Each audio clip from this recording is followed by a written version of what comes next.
Suppose the Attorney General appoints a special counsel to investigate criminal conduct. And the special counsel goes to a federal district judge and says, I want to subpoena these people's phone records. If that list of people includes sitting United States senators, does the special counsel have a legal or moral obligation to tell the judge that they're members of the U.S. Senate? Yes, it's my understanding under 2 U.S.C. 6628 he would. Okay. And as a senator, you have a the speech. Justice Department at that time had a policy Yes. that that information was not to be passed on to the district judge. Is that correct? Yes, that policy was referenced by Jack Smith at his House Judiciary Committee testimony, and it's referenced in the letter that Senator Whitehouse introduced, written by the Director of the Administrative Office of the Courts in defense of Judge Boasberg. My response to that is DOJ policy does not supplant federal law. Would you expect a federal district court judge to know that with all these subpoenas flying around, that there is a statute saying you can't turn over the phone records of a United States senator without them knowing about it? Would you expect that federal district court judge to know the law? Absolutely. If it's too hard for him, he can resign. Can powerful institutions simply sidestep the Constitution when it suits them? That's the explosive question Senator John Kennedy put before Congress, sparking a firestorm that's still raging. It all began with a subpoena. A special counsel sought the phone records of sitting U.S. senators, yet there's a hitch in the process that couldn't be ignored. The law is crystal clear. The judge must be informed about who exactly is being targeted, but according to testimony, this crucial step was bypassed. This wasn't just a lapse, it was a flagrant disregard for federal law. Kennedy didn't mince words. He argued that this wasn't a matter of internal Department of Justice policy, but a violation of federal statute. Judges aren't just figureheads, they're duty-bound to scrutinize, to question, to hold hearings, especially, Kennedy emphasized, when those subpoenas involve elected members of Congress. What could be the consequence of such oversight? Kennedy didn't shy away from the implications. An impeachment could be on the cards. This isn't a mere technical glitch, he argued, but a constitutional crisis. Next in the line of fire were the phone companies, particularly the telecom giant, Verizon. Kennedy's questions were direct, unflinching. Why didn't they question the subpoenas? Why didn't they file a motion to quash? Why didn't they take a stand to protect the Constitution? If they had blindly complied, Kennedy argued, it could be tantamount to gross negligence, exposing them to serious legal liability. Then came a twist. Senator Ted Cruz revealed that AT&T had also been subpoenaed for his phone records. But, unlike their competitors, AT&T refused to comply. Their reason? It would violate the Constitution's speech or debate clause. The Department of Justice's response was deafening in its silence. No court fight, no attempt to enforce the subpoena. This silence, it seems, spoke louder than words. The conclusion drawn by the senators was unequivocal. Telecom executives and their general counsels need to testify before Congress, under oath. They need to explain why they handed over lawmakers' phone records without a fight. Kennedy's revelation was a disturbing wake-up call. Federal law disregarded, judicial oversight questioned, corporations complying without pushback, only one company daring to say no. This isn't about red versus blue, it's about the sanctity of constitutional protections in the face of power. And as these executives are dragged into the spotlight, one thing is clear. This is only the beginning. Now, if you want to stay updated with the unfolding of this, don't forget to hit subscribe and join us on this journey. Senator Kennedy. Thank you, Mr. Chairman. I apologize for my voice. Professor Luther, I don't want to talk to you, sir, about Judge Boasberg or Booberg or whatever his name is. I don't know the man. I want to talk to you about federal criminal practice and procedure. Suppose the Attorney General appoints a special counsel to investigate criminal conduct. And the special counsel goes to a federal district judge and says, I want to subpoena these people's phone records.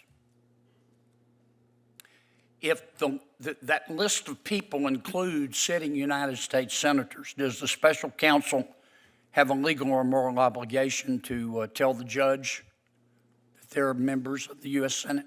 Yes, it's my understanding under 2 U.S.C. 6628 he would. Okay.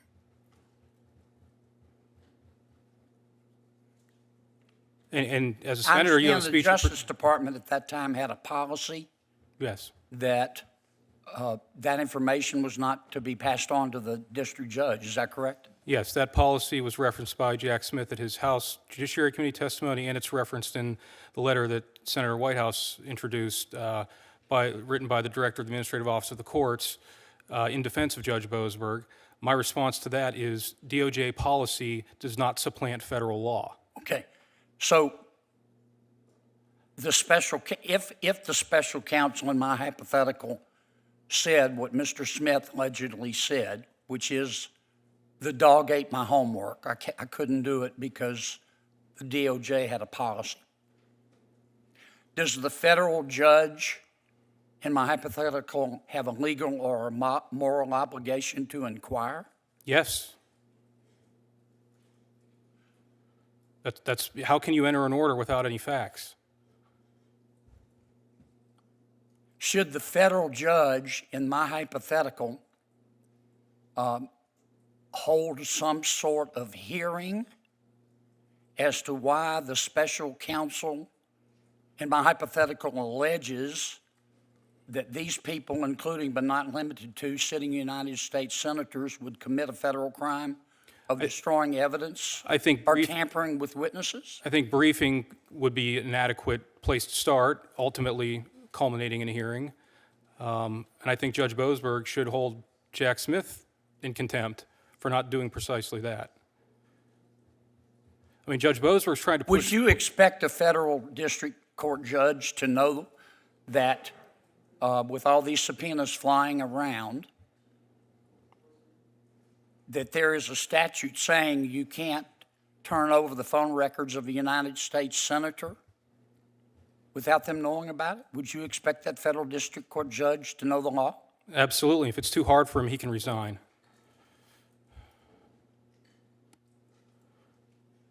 Would it be grossly negligent or malfeasance if this federal judge was a smart guy and he knew but that these phone records might be for sitting United States senators, but he didn't inquire? I think that would be basis for judicial misconduct and ultimately an impeachment inquiry. Let's suppose that the federal district judge signed the order. And the federal district judge said, yeah, you can have the records, and I'm going to sign this order saying that this has to remain confidential because these people might destroy evidence.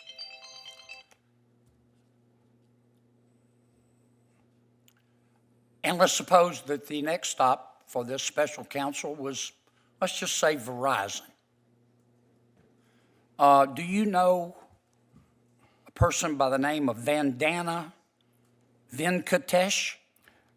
I don't, but before we get there, I think the judge would need an internal opinion under seal describing his basis for passing this I appreciate law. that. Do you know a person by the name of Vandana Venkatesh? I'm not familiar with that individual. Okay. She is the executive vice president and general counsel of Verizon.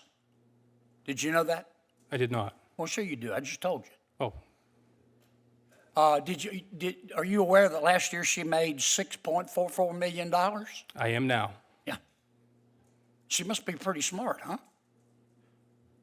Would you expect someone this smart to say, whoa, Mr. Special Counsel, I've got this list you gave me. Are any of these people sitting United States senators? Wouldn't you expect her to inquire? Yeah, I expect companies to give the Senate a little more respect than they gave here. And if the special counsel didn't refuse to tell her, if he said, Ms. Venkatesh, I can't tell you that. If I told you, I'd have to drown you in the Pacific. Wouldn't you expect her to seek a court order quashing the subpoena, if for no other reason but to cover her elbow?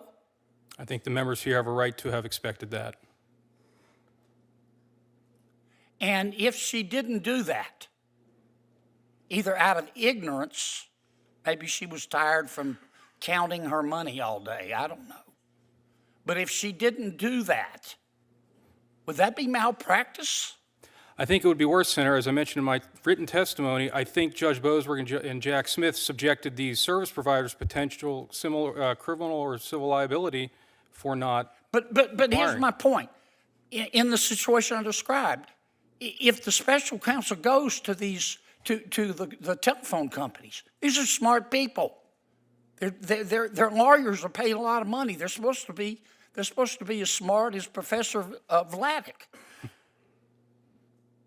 And if they just sat there like a bump on a log and said, okay, sure, anything you want, here's the records, without inquiring in this environment as to whether or not they were sitting U.S. senators, without saying, you know, I better cover my rear end here and file a motion to quash. Wouldn't that be gross negligence and incur liability on behalf of Verizon and others who demonstrated this special kind of stupidity? It's a very significant risk, and Jack Smith and Judge Boasberg put them in that situation. Boy, I've gone way over.